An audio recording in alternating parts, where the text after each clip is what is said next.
You're tuned into the first newscast devoted to the Highland Lakes area. Local team coverage on Tribune Headline News, bringing you the stories you care about now. Hi everyone, Connie Swinney here. This is Tribune Headline News with your top stories and more, like your forecast and sports. Let's get started. Are you ready to launch into the holiday weekend? Well, due to the conditions, it's not without a few potential hazards if you expect to be out on the water. The Lower Colorado River Authority is urging visitors to use extreme caution. Boaters and swimmers need to pay close attention to lake levels, which have plummeted due to extreme drought. Boaters will find a few differences in the lake landscape compared to years past. For example, areas which appeared shallow may be adjacent to drop-offs. Also, rocks, brush, and sandbars may be lurking just beneath the surface where they weren't an issue before. Here are some tips to keep in mind. To beware of low lake hazards, it's a good idea to wear a personal flotation device or a life jacket. Pay attention to uneven lake floors for drop-off, and use caution when operating a boat, especially at night. Limit alcohol intake and don't drink and boat. What's happening downstream in Austin may affect us here in the Highland Lakes. For example, Lake Austin has a ban on personal watercraft.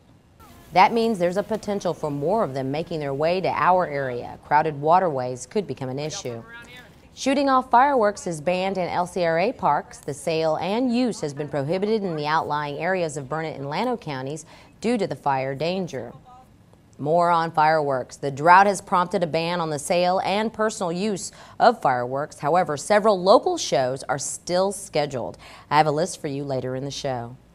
Could we see scattered showers over the weekend? Details later in weather.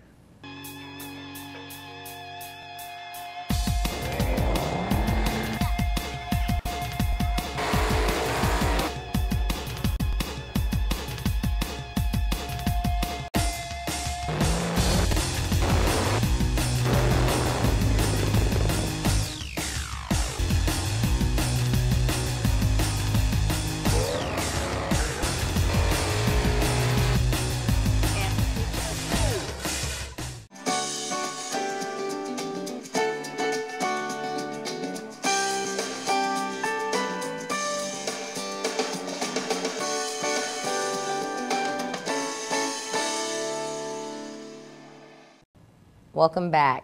Could it be so? Rain chances in the forecast. Here's Jared Fields with more. Hello everyone. We have highs in the upper 90s throughout the July 4th weekend, but there's a chance for showers as an effect from Tropical Storm Arlene down in Mexico. Now here's what you can expect over the weekend in the Highland Lakes. Friday, to begin your July 4th holiday weekend, mostly sunny and hot, a high near 97, winds out of the south at 5 to 10 miles an hour. And then into Friday night, we've got partly cloudy skies, a low around 73, winds gusting a little as high as 20. Saturday, mostly sunny, a high near 96, winds again between 5 and 10. Saturday night, partly cloudy, a low around 71, winds becoming south at 10 miles an hour. Sunday, here's where our chance of showers begins, 20% chance through the day, mostly sunny and hot otherwise with a high near 98. And then Sunday night, no chance right now for rains, partly cloudy otherwise with a low around 72. For now, it looks like we'll have a dry July 4th with highs in the upper 90s. Now remember, even if we do get a few drops of rain over the weekend, the area is under a burn ban, so keep those fireworks, barbecues, and anything else under control. Enjoy the holiday, stay safe out there. For Northland 15 and the Picayune TV, I'm Jared Fields. Jared, thanks. It's been a trying couple of years for one camp for kids. But now Camp of the Hills, just outside Marble Falls, celebrates a milestone. We'll tell you how the facility has recovered after a devastating fire and windstorm. This story after the break. The Mustang All-Star Baseball team had a tremendous effort at the sectional tournament. We're going to tell you how they ended up coming up in sports.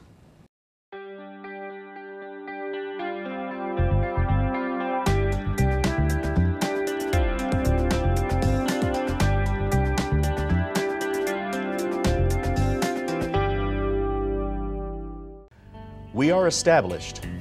We are qualified. We are certified. We are knowledgeable. We are dependable. We are Ken's Heating and Air. Our people make the difference. The Marble Falls Mustang All-Star team ended up losing at the sectional tournament. They went 2-0, just like the Broncos before them. Of course, the Marble Falls 10 and under squad performed pretty well, gave themselves a chance in the first game, but were simply unable to complete a comeback. Now, the Mustangs ended up falling to the Warriors in the first game 14-4. The next day, Marble Falls fell to the North Hayes Blue team 15-5 to end the season. Now, even though the NFL is currently under a lockout, that has not kept a lot of NFL players from participating in organized workouts by their team captains. Jordan Shipley and Stephen McGee are no exception. The boys have been spending lots of time on their own or with their teammates working out in preparation of what they believe will be the 2011 season. Here's how they've been staying in shape. We got a good group of guys that are meeting every morning, and of course we had our player organized OTAs in South Lake, and being that we're in Dallas, it was really good because we have good turnouts. A lot of guys live in Dallas, so the guys don't have to travel very far. And then right now we just work out 4 times a week in the mornings, and we throw and lift all in the same indoor facility there in Dallas. So it's worked out pretty well. It's been a little different this year because I've had to do a lot of stuff on my own. And luckily I had, my brother Jackson, he was around this spring, and so spent a lot of time with him getting ready, and had shoulder surgery in January, so I was trying to get over that. But we kind of had the same thing as far as some player organized workouts and stuff like that, and I think everybody's ready to kind of get started with the normal stuff. That's it for sports. I'm Jennifer Fierro. Connie, back to you. Jennifer, thanks. Officials at a local camp for kids credit community assistance for helping them get back on their feet. Here's Daniel Clifton with more. A year ago, Camp of the Hills opened its first summer season without a main cafeteria due to a fire and subsequent windstorm. The fire struck on March 24, 2010, destroying the camp's main building, which includes the dining hall, offices, and a nurse's station. It's been an uphill climb to recovery. Private residents and the Mennonite Disaster Services effort laid the foundation for new facilities. But a new summer season means new life for the camp, which helps at-risk youth just east of Marble Falls off Ranch Road 1431. Big relief. We were pressed right up to, the time the kids drove up. We're still working on things that had to be in place, and everything just got done, and camp's gone well this summer. We actually have larger numbers than we've had in the last 3 years. No matter the struggles faced to equip facilities, counselors keep kids busy with plenty of outdoor activities like canoeing, fishing, and sports. 9-year-old Shane Rochelle has come back to the camp for a second year in a row. We play basketball. For boys' night, we do dodgeball, and I like swimming the most of. Due to successful fundraising, new features include a 4,400 square foot office complex with a nurse's station.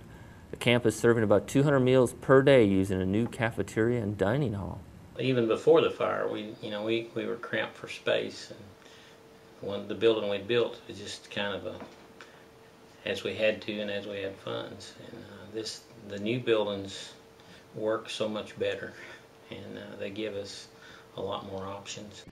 All that's left is a few outdoor landscaping projects and continued service for the kids. Reporting for the Picayune TV, I'm Daniel Clifton.